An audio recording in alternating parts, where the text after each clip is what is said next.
What's up, guys? NBA Talk. Here with another focus on Chicago. This time, there's going to be a little bit more lighter since my last video talks about the shooting of D Wade's cousin.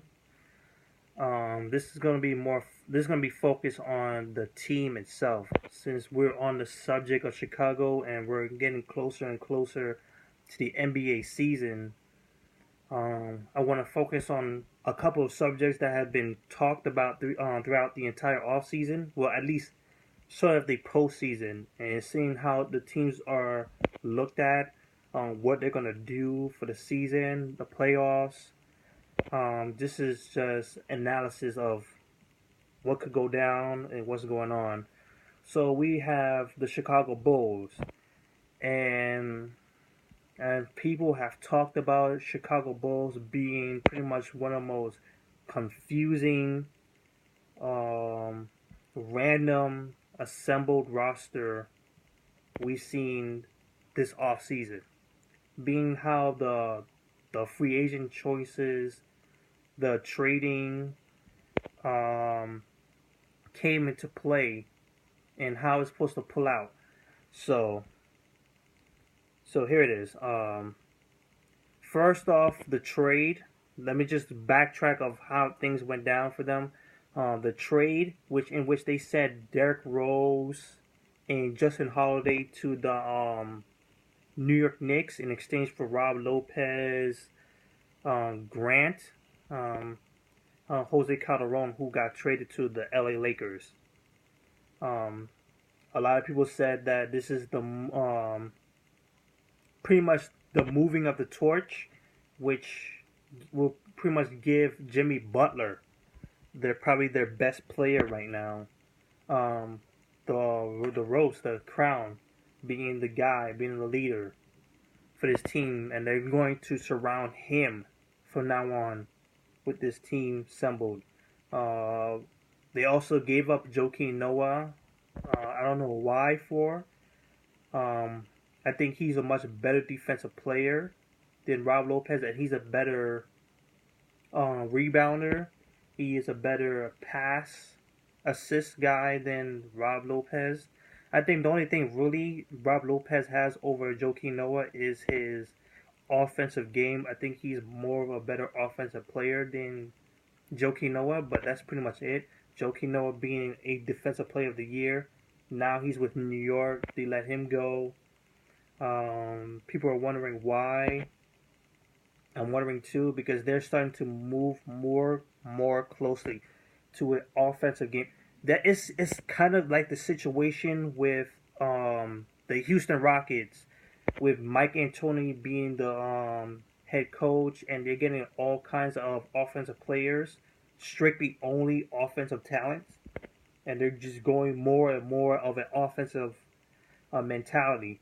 And looks like this is going to be the same thing where they're moving more and more of shooting and driving guys, people who are slashers like D Wade, Rajon Rondo, guys who shoot the ball, Miritic, McDermott, those type of guys. So it's looking like they're going more of a focused, um, more focused offensiveness going on right now.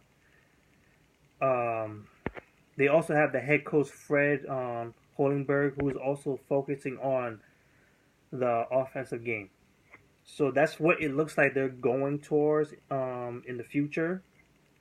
Um, that's what it looked like until they got these two signings. D Wade, who came in first, the Chicago hometown guy. He's from Chicago, now coming home after a situation with Miami where they're just butting heads with him, unappreciative. So they let D Wade bounce, and he ended up in Chicago at home. And there lies the first situation, well, at least one of the situations going on here, where D Wade and Jimmy Butler are like fighting for the same position. It looks like they're going to push Jimmy Butler to the small forward position, which is he is not really known for that. He's usually known for being a shooting guard, even though he can play the small forward position because he has the height of 6'7". But for me, he hasn't been in that position that much enough to convince me that he can handle it. Because he's going to go up against LeBron James. He's going to go up against Kevin Durant. Those guys in the small forward position. And it's going to be very, very tough for him to handle. Well, at least he might as well. He needs to going to readjust. That's what I'm trying to say. He's going to need to readjust in order to play on that level. Having D Wade there as well. And then here comes the huge problem that I have for this team. Rajon Rondo. A lot of people would think that, oh, he's one of the top point guards. He was the last year's assist leaders. Damn.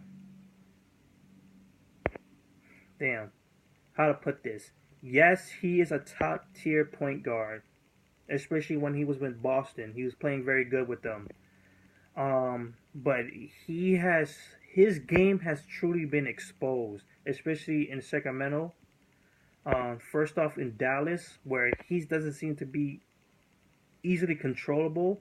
It was the first time I've heard of it because a lot of people have reported that this guy is really hard to control when he was in Boston.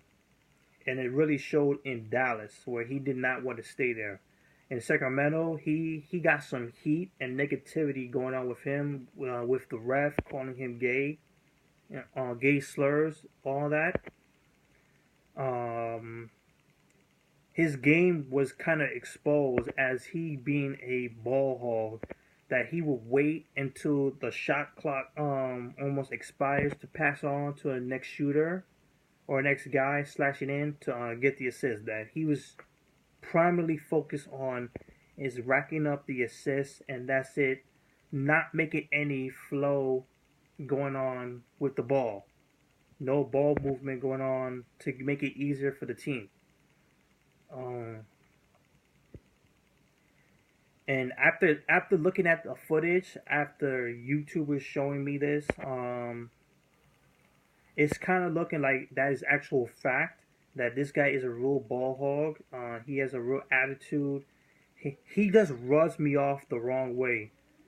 He is not the guy that I thought he was, and he's very overrated, in my opinion, as a point guard. He can't shoot for shit at all. And it's going to be very, very tough for the point guard for helping these guys out. And since you have this ball hog mentality, it's going to be hard for Jimmy Butler to shine because everybody's looking at him like he's going to get the sharp end of the stick out of everybody here. D Wade, I will be good with because he is unselfish for sure. He will pass you the ball. He will make the ball flow for this team. Even though he has slowed down due to his age. But that's being said, that age comes with slowing down, injuries starting to pick up more. But he will most likely pass the ball to Jimmy Butler. He will refer to him because he did that with LeBron James. But with Rajon Rondo there, it's like, who is going to get the touches? Because this is going to be the weirdest backcourt I've ever seen. It's going to be very, very tough for this team to work up. You have Rod Lopez in the center position. We don't know who's going to really be in the power forward position because you have Miritic. And then you have Taj Gibson, who's starting to fall out for the graces of the Chicago Bulls because they're looking towards to trade this dude. They've been trying to trade this dude. Doesn't look like it. You have Doug McDermott coming off the bench with his shooting. Bobby Portis, who has proven to be a good, hell of a player. And looks like he's going to have good potential coming up. You have Tony Snell, who is a good defender. He gives you good energy. You have Isaiah Cannon, who is a pretty good point guard, at least a backup-wise, when he was in Philadelphia. You have Jaren Grant, who is a good guard. It's just that this team doesn't seem to have any type of focus. Don't seem to have a real position structure, where you don't really know what's going on with the point guard position, the shooting guard position, small forward position, because they have so many small forwards who can play. Plus, we have the shooting guard position. We have Denzel Valentine, who my cousin has repeatedly talked about, saying he's very, very good. Coming from Michigan State, I believe. Um, so okay then, like you have a shooting guard coming off the bench. You have a couple point power forwards. You don't have much of a centers to help Robin Lopez. So it's going to be very, very difficult for this team because of this structure they have, plus the ball movement. What's going to go on?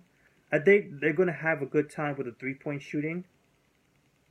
A little bit coming from McDermott and Meritic, but that's pretty much it. Everybody else, I think, is going to struggle, especially on offense. And even with this guy, Hollingberg, last year, they were supposed to improve on the offensive end. They progressed. They got worse on the offensive end. They got worse on the defensive end. So now you don't have Joakim Noah to defend the rim. All you have is Todd Gibson, really known defensive player. As a true defensive player, it's going to be very, very difficult to see this team go through the playoffs.